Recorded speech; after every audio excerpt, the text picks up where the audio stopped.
Oh my god. Of course, as soon as I fucking move, this is just the story of my goddamn life. Like, I can't get anything right now. It feels like there's a, I should have waited until the fucking truck went by.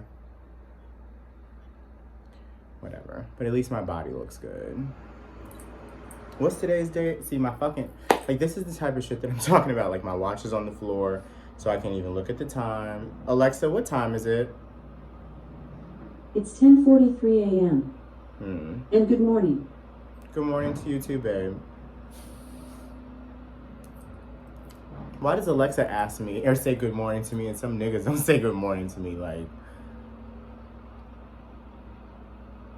I don't even know what the purpose of this is right now. Like, I feel like I may burst into tears, and now I don't even know, because the intention of this, when I even started, was like to record this and put it on the YouTube channel, because I've been about like 30 for about a month and a half now. And while it's been great, it's been definitely a huge shift in regards to just like asserting myself and showing up how I want to show up, and like not apologizing for showing up like that. And I've been finding that hard. I've been finding it very hard to just like really take on, not necessarily what everybody else is going through, because that's not it. It's just more about like, I think, giving a fuck. Like, it's not like I'm apathetic. I think it's more about just like being in this place right now where everybody has so much stuff going on, but like me too. You feel what I'm saying? Like, and of course, some people understand that, but then some people understand it and don't understand how their, addition to my life can be distracting. It can be overwhelming. It can be heart-wrenching. Like, I am so tired of certain people that I know, like, always talking about love or, whatever. Like, it's like you have it. You feel what I'm saying? Like, you have it. You have it in some sort of capacity.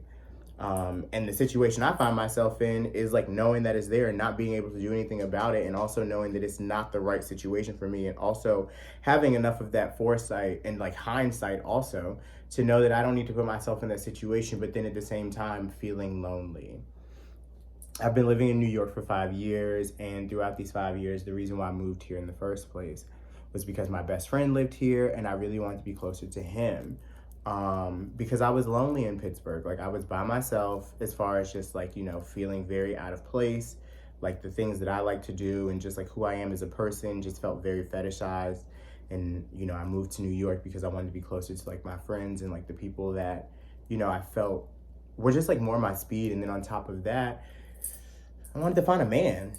Honestly, like, ever since I've been like young, I can go back in journals of mine, and it's talking about just like looking for love and looking for like relationships and looking for like that companionship. And I feel weird even talking about this out loud half of the time, because I feel like it's such the thing these days in society to like not talk about love, to like, be too cool to be in a relationship, to be too cool to like be with somebody else or have like that longing or that desire, because then you seem thirsty. And I'm just like, that's not it. Like, we all have a desire, a human desire to have companionship and to have partnership. Like, that is the reason why back in the day, way back at the very beginning of time, God made Eve, so that way Adam wasn't by himself.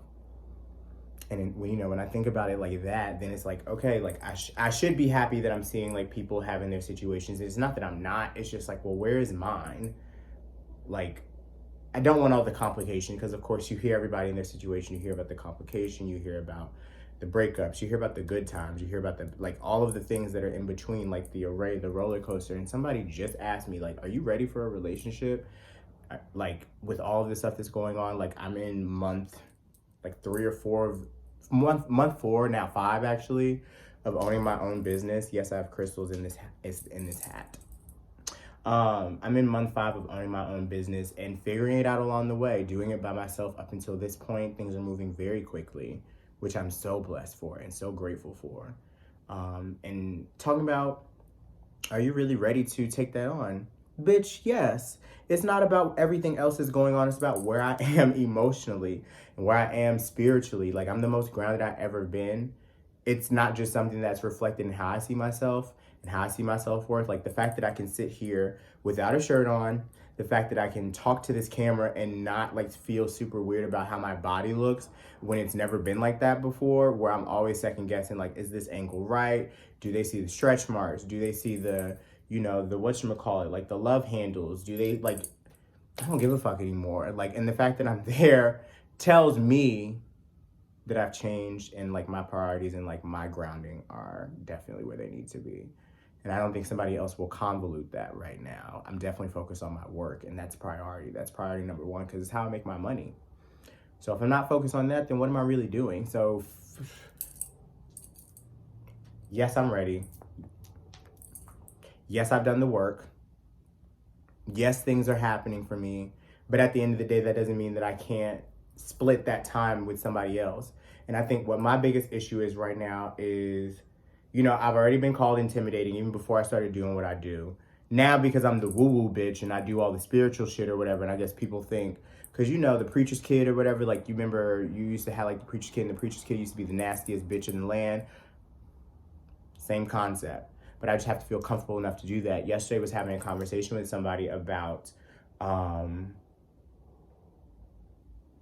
like sexuality, essentially, and how I have had to really just figure out I hate the position concept and the position conversation. I think it is so, like, it just puts people in a place where they look at you a certain kind of way based off of a position. And, until you admit said thing, then people have this illusion of what you are. And I mean, I don't really ascribe to all of these like verse top, verse bottom, bottom top, whatever. It is what it is. I like sucking dick. I really don't like taking dick. Oh, well, a crystal just fell out and it literally just fell into my ass. Maybe I do. It just has to be with the right person. The lie detector test determined that was a lie. It has to be with the right person, and it has to be with the right energy that I can feel comfortable. I think it's more about like, I've always not necessarily had it's not a daddy complex, but more of like I take care of people, can somebody take care of me thing. So looking for the person that's going to be able to take care of me in that concept. I didn't know that we were about to get into a list of me talking about what I need out of a person. But anyway, it's just like that. So they can also, it's also about this idea of what submission is, and not thinking about submission as a negative thing. People get so caught up in like those positions and think about as soon as you are pegged as a bottom, there's this idea of like, well, you submit, you're a bitch, like, you bitch nigga, da da da da. Check Twitter. And I just think it's so old. It's so old school. It's so like black and white, and life is not black and white. Life is mad gray. There's some situations that are black and white, but life is gray. So anyway, as I'm having this conversation, I realized that because of my experiences with sexual assault and how that kind of shaped my reality around sex, like, I can be very honest here, I've never had sex with the same person more than once in my whole sexual history. Maybe one time. But that has not been a consistent thing. And the one time that happened, that nigga was fresh out of jail, and he had a nice car, and he played Britney Spears with tinted windows. And he was like the prototype of like every type of man that I've ever been attracted to all of my life. Taller than me, light skin, probably like a good 180 to like 210 pounds. That's all I need. And he fit that. So I was taking dick like a champ. Well, no, I was running away from dick, but I was taking dick like a champ. But anyway, it's just like I would like to have the balance of being able to serve it, receive it, and then being able to, whatever that day is giving, I want to do it that day. And the fact that I can talk about that now, because there was a time where I felt very weird or very awkward admitting these things or talking about these things. So the fact that I can have that happen now, it just lets me know that I'm in a very much different place. And I mean, I went through the relationship because I really didn't have my first real relationship until I was 28. And that was like a 9-month thing. And what I realized as I look back at pictures and, think about that time is like, I noticed my body changing, like I was gaining weight. A lot of the pictures, I just looked at them today around like that time of year last year, because this was last year around this time. It was just a sadness in my eyes. And I was fighting to try and like, hope that things were going to be together or, things would get better. But then I was just admitting to myself the only reason why I was staying with that nigga was because I didn't want to be by myself.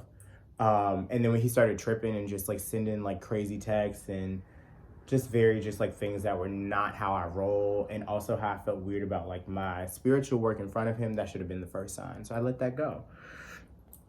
And now I'm in a place where I'm such the woo-woo bitch that niggas are scared to fuck with the woo-woo bitch. Or it's just like, you know, they pull up for a little bit and think, you know, they're gonna get like a little bit of a fling out of a bitch. And I'm just like, no, ho, like that's not how this shit rolls. And what's crazy is like I will bait white men into thinking that they gonna get some whatever if I wanted to. I mean, I have before. I can't sit here and lie. Maybe that's karma. Stop baiting white men. Okay. But I have done that in the past because I was just like, I know that you see me as a fetish. Like, you're not looking at me as a whole. The conversation isn't there. The level of not intellect, but just interest. More just like pushing and really trying to get to know me isn't there.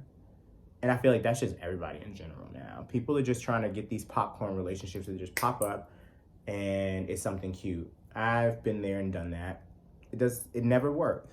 So I'm all about putting in the effort. And of course, where I've put in effort recently is just like it's come to a situation where it's the most confusing I've ever been with a person, but also the most clear I've ever been with a person. Because I also know that this is not, it just doesn't work right now. But that doesn't mean that they still can't be there in that capacity. And because of them, I'm learning how to actually love in the way in which I want to love and, you know, show up in the way that I want to show up in relationships. And I think for that alone, that's been one really huge thing that I've learned in the last couple of weeks. The other thing is just about asserting my sense of self and like not apologizing for that and knowing how important it is to assert that sense of self in all of my relationships and having those boundaries with friends. I just got back from Los Angeles a couple of weeks ago, filmed with BuzzFeed, which was really awesome. And I can talk about that now. That experience was really dope. Really just like getting the opportunity to be in front of a camera, do my thing. I've gotten to see like the rough draft of the video. I look amazing. I'm just really great in front of the camera. I can't lie. It's what I've always wanted to do. It's been a dream of mine for a really long time. So being able to do it was really a blessing, and I can't wait for it to shake the world. I can't wait for people to see me in like my truest light as a whole. And be able to do work for people on a larger level. So I know that all of what I'm going through right now is just preparation for bigger. And it's like because of me having the ability to have that like mentality and just like process things that way, I know that it's just preparation for a larger scale, a larger everything. And I just have to maintain my patience and know that everything is coming in due time. And I know that it's not coming right now because it's waiting for the proper moment to come through. And all I have to do is just trust that Gangsta Gary, DeAndre, everything is going to be fine. This is, you know, I remember there was a time where I was definitely more financially not as stable as I am now. And it's still not anywhere where I would obviously ideally want for it to be, but it's better than it's ever been before, especially doing what I do. And I know that there's only more that can come as I continue to learn, as I continue to grow, as I continue to be transparent, as I continue to do the work, as we all say. And I don't know where it's going to lead me, but I'm looking forward to what next year has to bring. I know that I feel I'm on the precipice of really just standing in my power even more, like really blowing up. And I welcome it. I'm ready. I surrender. Thank you to all of the ancestors and spirit guides and like everybody in between. It's just time. And I know in my truth and in my healing and in my transparency, it can be something for somebody else. And a lot of the times I get nervous or apprehensive to share those true feelings for fear of being seen as imperfect, I think. I've always functioned from this space of perfection or showing up how other people want me to show up. And I've obviously realized how tiring that is to keep these facades up and keep these masks up. And I just don't want to do that anymore because it's so unfulfilling. It's so unfulfilling. And I'm just ready to just show up in my most authentic self right now, whatever that looks like, but I'm doing it. So I think that's the most beautiful thing about it. I'm doing it already. All I can do is continue to push. I think that's all I got. I'm ready for what 2020 has to bring. It's only December 5th. And look at my nails. This is screaming opulence. So that's all that I can bring in. If you watch this, thank you. Because honestly, I was just talking to myself at one point and just being honest. I have nothing else to lose at this point. I can't wait to look back at this and look at this journey, because it's already been happening in stages that are like it's happening in stages already where I'm just like appreciative of how things have kind of like transpired, and I can look at the growth and be very grateful. Like I'm mad grateful for how things have changed, and I know only more can come. I just can't look at the past and look at it as a bad thing. I have to look at it as the building ground, but know that I'm not ever going back where I was anymore. So much has changed. My mind has changed. The way that I approach things has changed. Much more mature, and I'm grateful for that. And I'm looking forward to what's to come, because this ain't it. This ain't it. I love you, Gary DeAndre McCreer. I love you. And it's all gonna be okay. Hallelujah. Holla back.